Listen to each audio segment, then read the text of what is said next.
बहुत सारे लोगों के दिमाग में एक सवाल चलता है 1996, 1997 और 2004 के 5 रुपए के सिक्कों के बारे में। और बहुत सारी वीडियो में मैंने बताया भी है कि इनकी वैल्यू आज के टाइम क्या चल रही है। बहुत सारे लोग मुझे फोटो भी भेजते हैं 2004 के सिक्कों की या 1996 के सिक्कों की या 1997 के सिक्कों की, और उनको नहीं पता है कि इनमें रेयर सिक्का कौन सा है, वैल्यू क्या चल रही है। 5 रुपए के सिक्कों की जब भी कोई बात आती है तो स्पेशली लोग ईयर ध्यान में रखते हैं, लेकिन वो सिक्का रेयर किस कंडीशन में है वो बिल्कुल भी नहीं देते हैं, उस पर ध्यान ही नहीं देते हैं कि रेयर हुआ क्यों है वो सिक्का। तो मैं आज आपको जो जानकारी देने वाला हूं इसको थोड़ा सा ध्यान से समझना। ये नॉलेजेबल वीडियो है। 96 का सिक्का रेयर क्यों है, 1997 का सिक्का रेयर क्यों है और 2004 का सिक्का रेयर क्यों है। 5 रुपए के तीनों ही सिक्कों की वीडियो मैंने पहले जारी की थी, आपको नहीं समझ में आई होगी, और उसको आप आधा वीडियो देख के या फिर थंबनेल देख के मुझे आपने कमेंट किया होगा। 2004 के सिक्कों का मेरे पास इतना कमेंट फोटो आता है कि मैं आपको रिप्लाई भी नहीं कर सकता। ऐसा ही 1996 के सिक्का और 1997 के 5 रुपए के सिक्कों के बारे में भी कमेंट, बहुत सारे कमेंट आने लग जाते हैं, फोटो भी बहुत आती है इंस्टाग्राम पे, लेकिन एक्चुअली में रेयर सिक्का है उसके बारे में समझा ही नहीं है, इसके लिए फोटो भेजते हैं। तो सबसे पहले हम लोग बात कर लेते हैं 1996 के सिक्के के बारे में। 1996 और 1997 ये दोनों ही सिक्कों के अंदर जो रेयरिटी है उसकी एक ही वजह है।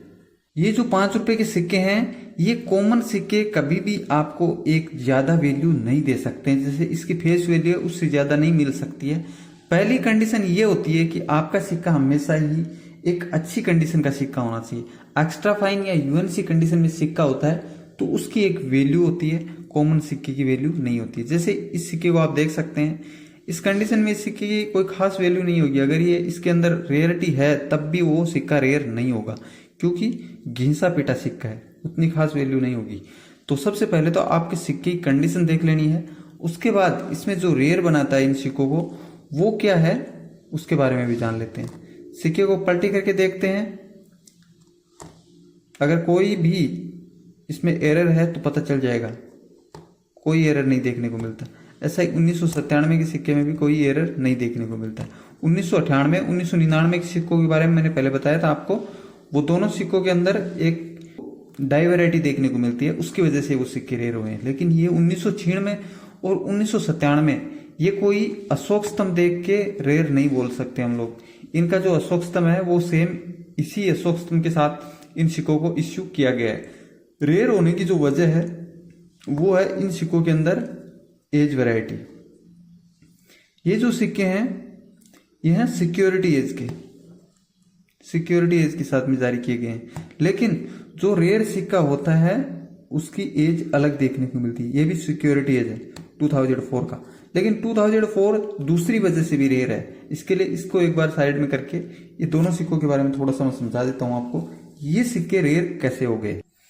इस रेयर सिक्के को पहचानने के लिए आपको इसकी एज वैरायटी देखनी होती है, जिसके अंदर लीटे लीटे देखने को मिलते हैं, रिडिड देखने को मिलते हैं, अलग अलग अलग अलग। तो ये एक एज वैरायटी है। इस तरह की एज वैरायटी अगर आपको आपके सिक्के में देखने को मिलती है तो वो सिक्का रेयर होता है। 1996, 1997 दोनों ही ईयर में आपको इस तरह की मतलब एज वैरायटी देखने को मिल सकती है आपके सिक्कों के अंदर। अगर ऐसे रेडिट देखने को मिलते हैं तो वो सिक्का रेयर है।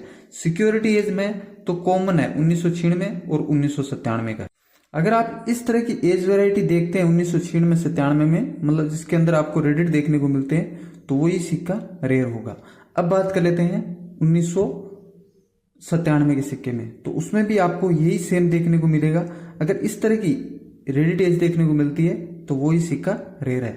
बाकी सिक्के 1996 और 1997 के सभी कॉमन सिक्के हैं। अब बात आ जाती है 2004 के 5 रुपए के इस सिक्के पे। ये सिक्का भी रेयर क्यों है, इसमें भी रेयर होने की कई वजह हो जाती है। जैसे सिक्के के नीचे, ईयर के नीचे यहाँ पे स्टार बना है तो वो सिक्का रेयर है।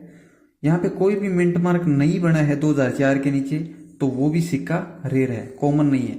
मतलब इन सिक्कों की वैल्यू होती है, एक अच्छी खासी वैल्यू मिल सकती है। अगर स्टार बना है 2004 के नीचे तो आज के टाइम ये सिक्का 1500 रुपए से लेकर 2000 रुपए तक की वैल्यूशन दे सकता है। अब ये मैं नहीं बोलूंगा कि आपको रियल में 2000 में बिक जाएगा, क्योंकि ये मैं आपको एक एस्टिमेट दे सकता हूँ। हो सकता है 1000 में बिके, हो सकता है आपका 1500 में बिके, हो सकता है आपको 1200 रुपए में बिके। एक एस्टिमेट प्राइस है यूएनसी कंडीशन की।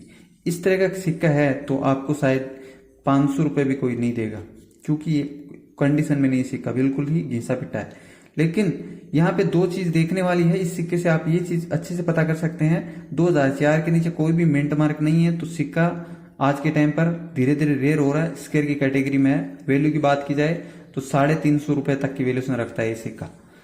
और यहाँ पे स्टार बना हुआ है तो आपको 1500 से 2000 तक की वैल्यूशन दे सकता है। ये डिपेंड करता है आपका सिक्का किस कंडीशन का होता है और आप उसको सेल किस तरह से करते हैं। उसके बाद में इसकी वैल्यू की बात कर लेते हैं। 1996 का होता है तो उसकी वैल्यू क्या मिल सकती है। 1996 का अगर रेड एज का सिक्का होता है आपके पास में, ये वाली एज वैरायटी है तो रेड नहीं है, इसकी कोई खास वैल्यू नहीं होती है इस तरह की एज वैरायटी की, एक कॉमन वैरायटी है। लेकिन इसमें आपको रेडिट देखने को मिल जाते हैं, जैसे मैंने आपको दिखाया था वो सिक्का रेडिट देखने को मिलता है 1996 या 1997, दोनों के अंदर ही रेडिट एज देखने को मिल जाती है, तो वैल्यू 350 रुपए तक दे सकता है। ये भी कंडीशन पे डिपेंड करती है, सिक्के की कंडीशन क्या है और आपसे बाय करने वाले को कितना इंटरेस्टेड है आपके सिक्के को बाय करने के लिए। ये दोनों ही चीज यहाँ पे बहुत मायने रखती है। तो सबसे पहला जो चीज है इसके अंदर वो ये है कि इन सिक्कों में हमेशा ही एक्स्ट्रा फाइन कंडीशन और यूएनसी कंडीशन, तीन ही कैटेगरी में इन सिक्कों की वैल्यूशन अच्छी मिल सकती है। फिर फ्यूचर के लिए हम लोग इन सिक्कों को रख सकते हैं उस कंडीशन में, जिससे आपको बेनिफिट हो सकता है, फ्यूचर में अच्छी कीमत मिल सकती है। अगर घिसा पिटा इस तरह का सिक्का है तो आप उम्मीद ना करें कि उसकी कोई खास वैल्यू आपको मिल सकती है। हो सकता है कोई 100 रुपए 200 रुपए 300 रुपए दे देगा, लेकिन उससे ज्यादा वैल्यू नहीं मिल सकती है। दूसरा ये है कि अगर आपके पास में 1996, 97, 2004 इन सब में कोई भी रेयर सिक्का होता है, जैसे मैंने आपको बताया ये दोनों सिक्कों में रेडिट एज देखने को मिलती है 1996 और 1997 में, तो रेयर होते हैं ये सिक्के दोनों। अगर आपके पास है रेडिट एज में तो आप मुझे सेल कर सकते हैं।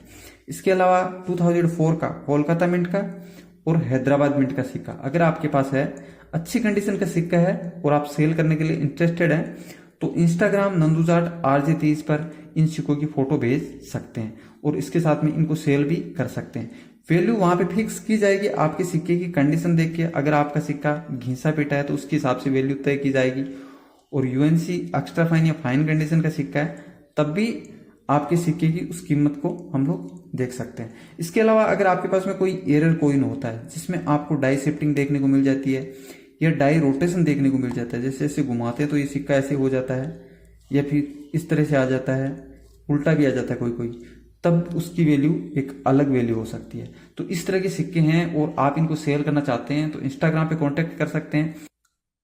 इसके अलावा आप हमें कमेंट भी कर सकते हैं, #NGC लगाकर आप अपने सिक्के की पूरी डिटेल लिख के भेज सकते हैं।